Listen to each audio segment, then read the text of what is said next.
Selamat pagi, Shalom. Dalam Yohanes 10 ayat 10 dikatakan begini, pencuri datang hanya untuk mencuri, membunuh dan binasakan. Dan bagian B-nya dikatakan, aku datang berikan hidup dalam segala kelimpahan. Kalau kita lihat, Tuhan yang mendatangi kita.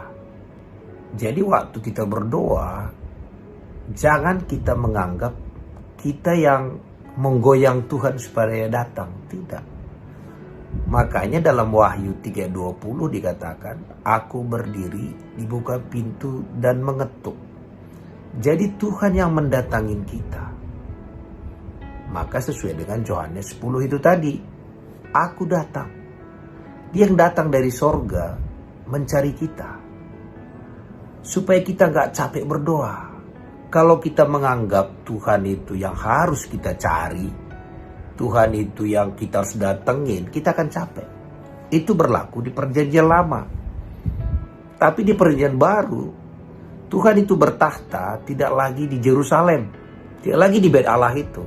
Dia sudah membangun bait Allahnya di hati kita. Jadi hari ini, setiap kali kita berdoa, Tuhan sudah duluan ada di dalam hati kita. Karena hati kita lah bait Allah itu. Jadi sebenarnya kita sama Tuhan sekarang itu dikatakan, aku tidak manggil kamu lagi hamba, aku manggil kamu sahabat. Jadi setiap kali kita berdoa, kita nggak perlu capek untuk masuk dalam hadirat Tuhan. Hadirat Tuhan itu kita bawa 24 jam. Dia selalu ada dalam hidup kita. Pemahaman ini membuat kita nggak susah sekali untuk masuk dalam hadirat Tuhan. Hadirat Tuhan itu ada dalam diri kita 24 jam. Dia sudah katakan, aku ada bersamamu sampai kesudahan zaman. Jadi Tuhan ada dalam diri kita. Dia ada di hati kita. Jadi dengan konsep ini, pemahaman ini, dengan kebenaran ini, setiap kali kita berdoa, kita tinggal ngomong dan dia dengar. Maka dikatakan, aku datang memberi dan memberi. Jadi kita datang menerima dan menerima. Sehingga dalam Roma 5:17 dikatakan begini. Siapa yang menerima kelimpahan, bukan dikatakan siapa yang meminta. Meminta itu belum tentu diberi. Tapi kalau dikatakan kita menerima, berarti ada yang sudah memberi. Dan Tuhan sudah memberi segalanya bagi kita. Bahkan dikatakan di dalam Kristus segala berkat rohani sudah diberikan kepada kita. Dalam Kolose dikatakan, dan kamu telah dipenuhi di dalam Dia. Jadi sebenarnya hari ini Allah sudah berikan segala-galanya bagi kita. Kita tinggal mau menerimanya apa enggak. Bukan lagi meminta. Beda meminta, beda menerima. Kesembuhan, dia sudah selesaikan di kayu salib. Kemiskinan kita, dia sudah selesaikan. Sehingga Roma 5:17 dikatakan, barang siapa yang menerima kelimpahan kasih karunia. Berarti Allah sudah melimpahkan kasih karunia itu. Tapi ada yang menerima, ada yang enggak. Sama seperti keselamatan. Yesus sudah bayar semua dosa dunia ini. Tapi ada yang menerima penebusan dosa itu, ada yang enggak. Pagi ini, Allah sudah melimpahkan kasih karunia kesembuhan. Kasih karunia kekayaan. Kasih karunia sukacita. Kasih karunia damai sejahtera, dia sudah limpahkan. Kerjaan kita menerima kelimpahan kasih karunia, menerima kelimpahan kebenaran. Bahkan kebenaran kita pun Allah sudah limpahkan.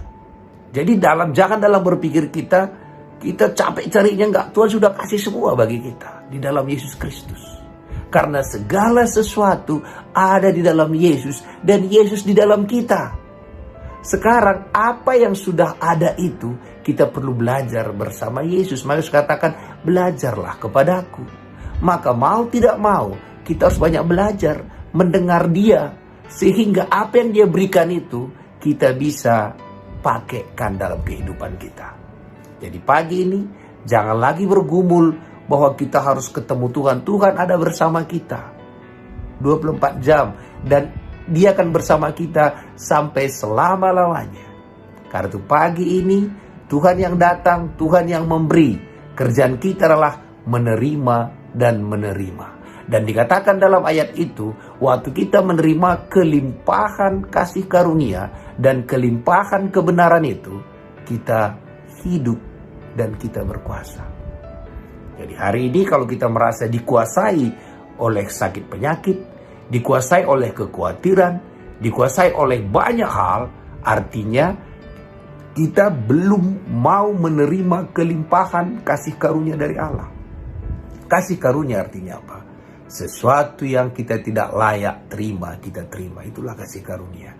Sehingga orang yang diberi banyak tak bisa sombong.